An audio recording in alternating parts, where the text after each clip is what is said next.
la question qu'on me pose aujourd'hui, c'est pourquoi mettre de la cendre dans les émaux? Alors pourquoi? Ben un peu pourquoi pas. C'est un peu la réponse, c'est pourquoi mettre de la cendre et pourquoi pas. Pourquoi mettre du feldspath, pourquoi mettre de la silice, pourquoi mettre du kaolin, c'est un peu la même question. Donc la cendre est un composant à part d'un émail, c'est un composant supplémentaire d'un émail. Et donc après vous pouvez décider de mettre de la cendre ou pas mettre de cendre, ça c'est un choix tout à fait personnel. C'est vrai que moi j'aime bien l'idée de travailler avec un maximum d'éléments naturels, donc vraiment produits par la nature ou offerts par la nature, et donc ça me semble une évidence que c'est intéressant de creuser la démarche de travailler avec de la cendre. Je vous avoue très honnêtement que je ne suis pas du tout calée sur le sujet. Ça fait 2 ans que je commence seulement à faire, quand j'ai un peu de temps, des recherches là-dessus. Donc, et à bouquiner un peu là-dessus. Donc j'ai vraiment encore beaucoup à apprendre. Mais alors, comment est-ce qu'on procède? D'abord, si vous voulez reproduire vos essais, vous devez travailler tout le temps avec des cendres identiques. Donc imaginons que vous ayez envie de travailler avec de la cendre de lavande, vous devez brûler de la lavande, récupérer les cendres, mais vous devez brûler uniquement de la lavande. Si vous voulez travailler avec du hêtre, vous brûlez uniquement du hêtre et vous récupérez la cendre de hêtre. Donc ça c'est une chose. Par fainéantise, car je suis légèrement fainéante, à l'atelier je travaille, et aussi parce qu'on génère des déchets et que, enfin voilà, on a un poêle à pellets et donc je travaille beaucoup en récupérant la cendre du poêle à pellets, d'une part, et d'autre part je travaille en récupérant la cendre des feux ouverts que les élèves m'apportent. Alors c'est clair qu'on ne sait pas exactement qui met quoi dans son feu ouvert, mais après en général on travaille quand même avec 3 essences de bois qui reviennent tout le temps et qui en mettant les cendres de tout le monde en commun finit par avoir une certaine uniformité dans le temps. Alors jusqu'à présent et par fainéantise, je ne lavais pas les cendres parce que c'est très fastidieux et donc je les utilisais telles quelles. Ce qu'il faut savoir, c'est que la cendre dans l'absolu est très riche en soude. La soude est un fondant. Ce qui veut dire que quand vous travaillez de la cendre non lavée, parce que le but de laver la cendre de bois, c'est pour en fait retirer la soude. Eh bien, on rajoute beaucoup de fondant dans la recette d'émail. Conclusion, on se retrouve avec un émail qui a tendance à très vite couler. C'est vrai que ces derniers temps, j'ai quand même quelques catastrophes dans les créations des élèves au moment de la cuisson. Et que l'émail a tendance quand même à couler assez bien. Du coup, j'ai quand même pris mon courage à 2 mains et j'ai lavé toute la cendre.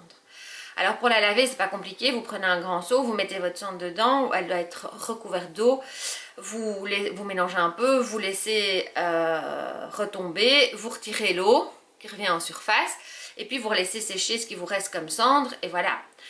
Faites attention quand même de protéger vos mains et faites attention des outils que vous utilisez, c'est très caustique.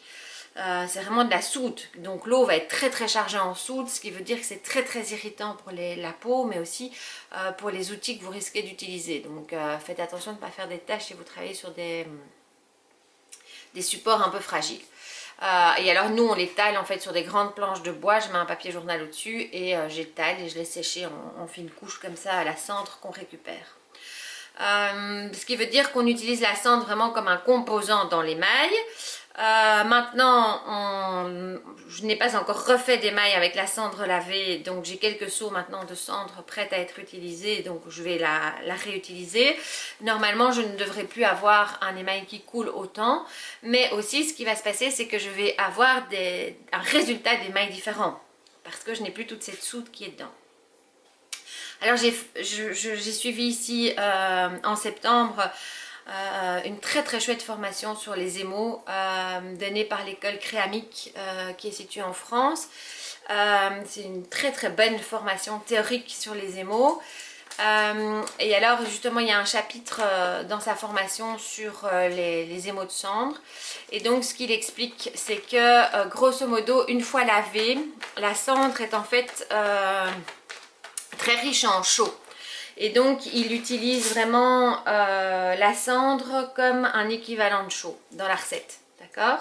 Donc quand vous avez une recette d'émail, vous pourriez imaginer retirer la quantité de cendre que vous avez et la remplacer par de la chaux.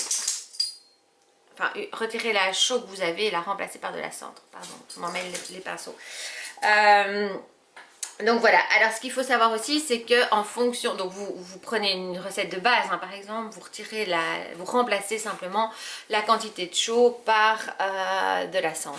Je rappelle quand même que la chaux, c'est la craie en fait, hein, pour ceux qui ont du mal à suivre. Donc vous remplacez la craie par, donc qui est égale à de la chaux, vous la remplacez par de la cendre. Je sais pas si c'est clair. Donc voilà.